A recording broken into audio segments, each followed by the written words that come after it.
दोस्तों, हर नौजवान युवक का यह सपना होता है कि वह अपनी अलग पहचान बनाए। पहचान उसकी योग्यता पर बनी हो, वह कुछ ऐसा कर दिखाए जिस पर उसे गर्व हो। कुछ ऐसा ही सोचना था एक व्यापारी के बेटे का। यह कहानी है जापान के एक व्यापारी की, जो उस शहर का सबसे अमीर व्यक्ति था। उसके पास सब कुछ था। उसके पास किसी चीज की कोई कमी नहीं थी, केवल अपने बेटे से परेशान था। एक दिन वह व्यापारी अपने बेटे से कहता है, बेटा, तू मेरे साथ व्यापार में हाथ क्यों नहीं बढ़ाते? तुम्हें व्यापार के तौर तरीके सीख लेने चाहिए, क्योंकि भविष्य में तुम्हें यही तो करना है। यदि तुम व्यापार में हाथ नहीं बढ़ाओगे तो फिर क्या करोगे? वह नौजवान युवक अपने पिता से कुछ नहीं कहता, क्योंकि उसका व्यापार में बिल्कुल भी मन नहीं लगता था। वह दिन भर मार्शल आर्ट्स की किताबें पढ़ता, और जब भी कोई समुराई शहर में आता तो वह पूरा समय उसी के पीछे पीछे घूमता रहता। एक बार पूरे परिवार के सदस्यों ने मिलकर उसे समझाने की कोशिश की। वे कहने लगे, बेटा, तुम्हारे पास इतना बड़ा व्यापार है, फिर भी तुम अपने पिता का हाथ क्यों नहीं बढ़ाना चाहते? यदि तुम अपना व्यापार नहीं देखोगे तो फिर कौन देखेगा?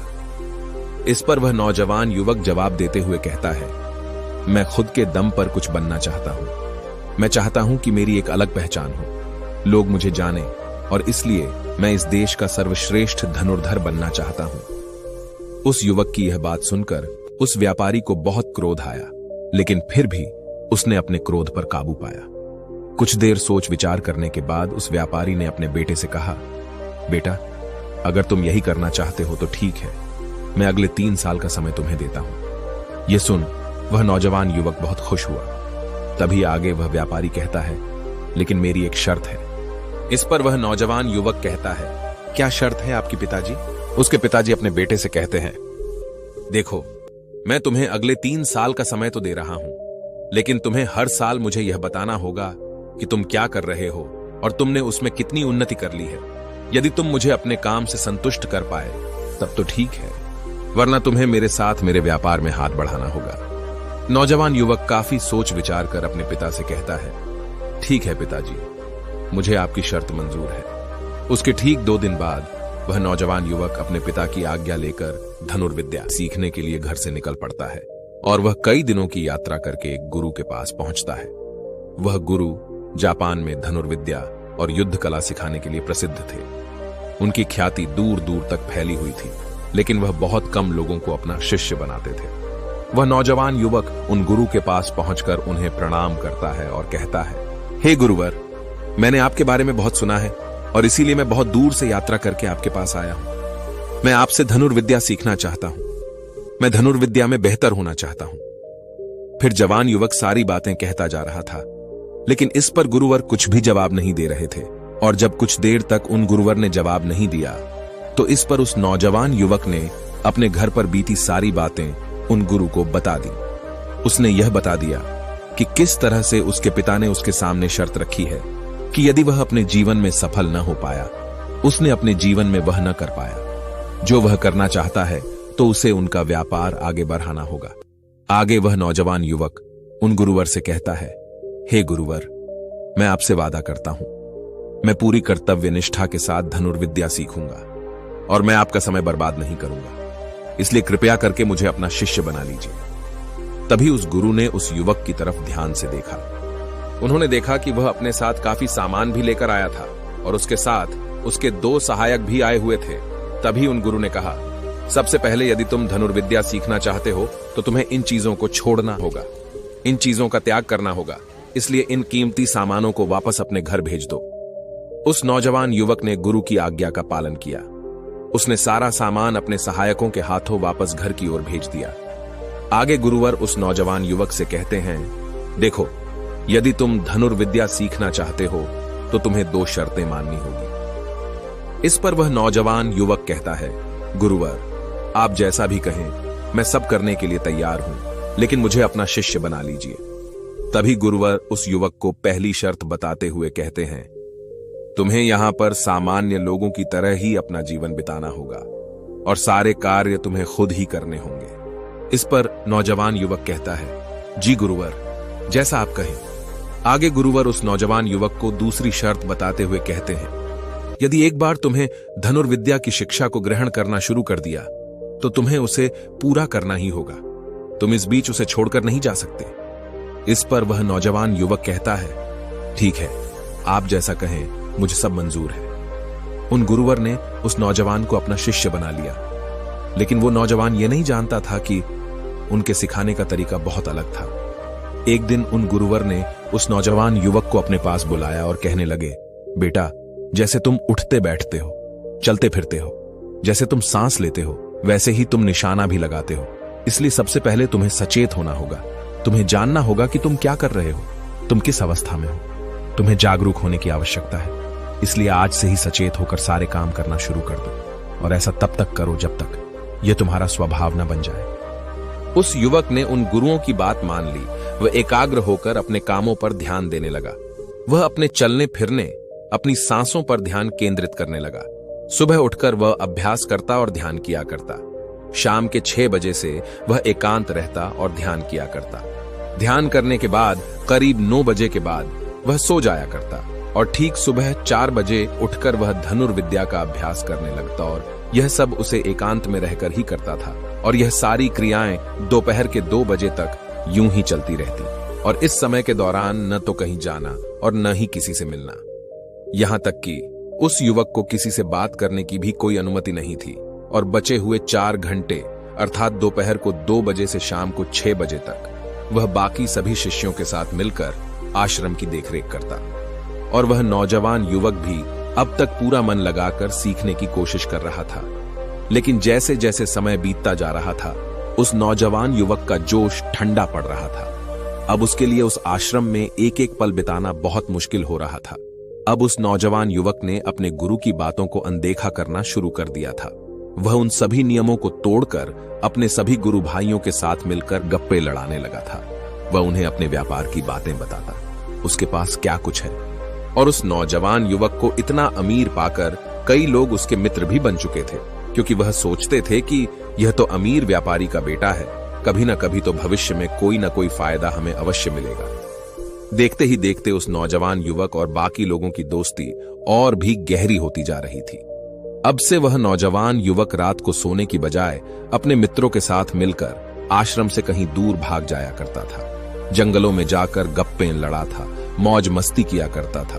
और इस कारणवश वह सुबह उठ नहीं पाता था और इसी वजह से वह कभी ध्यान भी नहीं कर पाता था। एक दिन उन गुरुवर ने उस नौजवान युवक को अपने पास बुलाया और उससे कहने लगे, बेटा, मैं जानता हूं कि तुम रात को आश्रम में नहीं रहते हो और न ही तुम एकांत में रहकर अभ्यास कर रहे हो। मैंने तुमसे पहले ही कहा था, यदि तुम्हें एक बार धनुर्विद्या की शिक्षा को आरंभ कर लिया तो तुम्हें इसे पूरा करना ही होगा। और तो और, तुमने मुझसे वादा किया था कि तुम पूरी कर्तव्य निष्ठा के साथ धनुर्विद्या की शिक्षा को ग्रहण करोगे और मेरा समय बर्बाद नहीं करोगे। और यदि तुम ऐसा ही करते रहे तो 1 साल बाद जब तुम्हारे पिता तुमसे पूछेंगे कि तुमने इस 1 साल में क्या किया, तुमने उसमें कितनी उन्नति की, तो तुम उन्हें क्या जवाब दोगे? उस वक्त उन्हें क्या मुंह दिखाओगे? इस पर वह नौजवान युवक कहता है, हे गुरुवर, आप सत्य कहते हैं। जब मैंने शुरू किया था तो मेरे अंदर उत्साह था, मेरे अंदर धनुर्विद्या सीखने की जिज्ञासा थी। लेकिन तब मैं यह नहीं जानता था कि मुझे अकेले रहकर अभ्यास करना होगा। एकांत रहकर मैं थक चुका हूं और यह मुझे बहुत कठिन लगता है। मेरा एक एक पल जैसे मुझे काटने को दौड़ता है। जब भी मैं ध्यान करने बैठता हूं तो मेरा मन यहां वहां भागता रहता है और मैं ध्यान नहीं कर पाता और इसी कारण मेरी चिंता और भी बढ़ जाती है। मुझे समझ नहीं आता कि यदि मैं ध्यान नहीं कर पाऊंगा तो मैं अपने अभ्यास को पूरा कैसे कर पाऊंगा। और साथ ही जब मैं एकांत में रहता हूं तब भी मेरे मन में तरह तरह के विचार चलते रहते हैं। मैं इनसे पीछा छुड़ाना चाहता हूं लेकिन मैं इनसे पीछा छुड़ा नहीं पाता। इस पर गुरुवर मुस्कुराने लगे और उस युवक से कहते हैं, बेटा, जिस अकेलेपन से तुम भागने का प्रयास कर रहे हो, इस अकेलेपन में बहुत ताकत होती है। इसे तुम्हें समझना चाहिए। किंतु फिर भी यदि तुम इस अभ्यास को बीच में छोड़कर जाना चाहते हो तो मैं तुम्हें नहीं रोकूंगा। तुम जा सकते हो, लेकिन जाने से पहले मेरी बस एक बात मान लो। इस पर नौजवान युवक कहता है, ठीक है, बताइए, आप क्या चाहते हैं? तभी गुरुवर कहते हैं, बेटा, यहां से 1 दिन की दूरी पर एक बहुत ही बड़ा पहाड़ है। तुम्हें वहां पर पूरा दिन बिताना है और सुबह तुम्हें वहां पर एक बाज नजर आएगा। उस बाज की हरकतों पर तुम्हें ध्यान देना है। ध्यान रखना, उसका तुम्हें शिकार नहीं करना। बल्कि उसकी हरकतों पर तुम्हें ध्यान देना है। वह क्या कर रहा है, क्यों कर रहा है, उसे ध्यान से देखना है। उसकी हर एक हरकत को तुम्हें समझना है। और जब तुम अगले दिन वापस लौट कर आओगे तो मैं तुमसे केवल एक सवाल करूंगा। यदि तुमने उस सवाल का सही जवाब मुझे दे दिया तो मैं तुम्हें जाने से बिल्कुल भी नहीं रोकूंगा। उस नौजवान ने काफी कुछ सोच विचार किया और उसके बाद वह गुरु की बात मान जाता है। वह उन्हें प्रणाम करके उस पहाड़ की चोटी की ओर चल पड़ता है। देखते ही देखते वह एक दिन का सफर तय करके उस पहाड़ की चोटी पर पहुंच गया और उसने पूरी रात वहीं पर बिताई और अगली सुबह होने से पहले ही वह उस बांस को ढूंढने लगा। वह जब यहां वहां देख रहा था तभी उसकी नजर उस पहाड़ की चोटी पर पड़ी। उसने देखा कि एक सुनहरा बांस चट्टान की चोटी पर बैठा हुआ है और पहाड़ के नीचे घाटियों की ओर ध्यानपूर्वक देख रहा है। वह नौजवान युवक उस बांस को देखकर झुक गया और छुपकर उसकी सारी हरकतों पर नजर रखने लगा। उस नौजवान युवक ने देखा कि कुछ चरवाहे अपनी भेड़ बकरियों को उस घाटी में चराने के लेकर आए हैं और तभी उस युवक की नजर उस पर पड़ी जो एकदम शांत बैठा हुआ था। लेकिन तभी अचानक उसने उड़ान भरी और नीचे की ओर गोता लगाते हुए वह उन चरवाहों के पास पहुंचा। जब तक चरवाहों की नजर उस बांस पर पड़ती तब तक उसने उन भेड़ बकरियों में से एक बकरी के बच्चे को अपने पंजों में दबोचा और उसे ले उड़ा। जब तक चरवाहे कुछ समझ पाते तब तक शिकार हो चुका था। वह नौजवान युवक यह देखकर बहुत हैरान रह गया। यह समझ चुका था कि आखिर गुरु ने उसे इस चोटी पर क्यों भेजा है। वहां से वापस अपने गुरु के पास लौटा और उसने वहां पर बीती हुई सारी कहानी उन गुरुवर को बता दी। तभी गुरुवर उस युवक से कहते हैं, अच्छा तो तुम मुझे यह बताओ कि तुमने वहां पर क्या सीखा। तभी वह नौजवान युवक कहता है, गुरुवर वह बाज बहुत ही चालाक है। काफी देर तक तो यूं ही वह शांत रहा, लेकिन जैसे ही उसे अपना शिकार नजर आया उसने शिकार तय किया और एक उड़ान भरी और उड़ान के साथ वह अपने शिकार को ले उड़ा। इससे हमें यह समझने को मिलता है कि वह बाज बहुत ही चतुर और बहुत ताकतवर भी है और साथ ही साथ वह बहुत तेज भी है। इस पर गुरुवर हंसते हुए कहते हैं, बेटा उस बात को तुमने आज देखा है, लेकिन यदि उसे तुमने करीब 2 महीने पहले देखा होता तो तुम उस पर यकीन नहीं कर पाते। ऐसे बाज केवल पहाड़ी इलाकों में ही पाए जाते हैं और इन बाजों की उम्र करीबन 80 वर्ष की होती है। लेकिन जब इनकी आधी उम्र अर्थात जब इनकी 40 साल की उम्र पूरी हो जाती है तो यह शिकार नहीं कर पाते। उसे एक महत्वपूर्ण निर्णय लेना पड़ता है, क्योंकि इस अवस्था में उसके शरीर के 3 महत्वपूर्ण अंग बेअसर होने लगते हैं। पहला, पंजे, जो कि लंबे और लचीले हो जाते हैं और शिकार पर पकड़ बनाने में कमजोर होने लगते हैं। दूसरा, चोंच, जो कि आगे की ओर मुड़ जाती है और भोजन निगलने में मुश्किलें होने लगती हैं। तीसरा, पंख, जो भारी हो जाते हैं और सीने से चिपकने कारण पूरे खुल नहीं पाते हैं। ये उसके उड़ान सीमित कर देते हैं। भोजन ढूंढना, भोजन पकड़ना और भोजन खाना तीनों काम करना मुश्किल हो जाते हैं। उसके पास 2 ही रास्ते बचते हैं, या तो शरीर छोड़ दें या फिर खुद में बदलाव करे। इनका शरीर मृत्यु की ओर बढ़ने लगता है, लेकिन इनकी विशेषता तो यही है कि ये बाज अपनी मृत्यु को स्वीकार नहीं करते। जहां पहला रास्ता सरल और तुरंत समाधान देने वाले हैं, वहीं दूसरा अत्यंत पीड़ादायी और लंबा बांस पीड़ा चुनता है और खुद में बदलाव करता है। वह धीरे धीरे उड़ान भरकर किसी ऐसी जगह पर जा पहुंचते हैं जहां बहुत शांति होती है और वहां अपना घोंसला बनाता है। फिर वहां पर जाकर वो सबसे पहले अपनी कमजोरी अर्थात अपनी उस मुड़ी हुई चोंच को पत्थर पर मार मार कर उसे तोड़ देते हैं। अपनी चोंच तोड़ने से ज्यादा पीड़ादायक कुछ भी नहीं पक्षी के लिए। अब वह इंतजार करता है चोंच के फिर से उगाने का।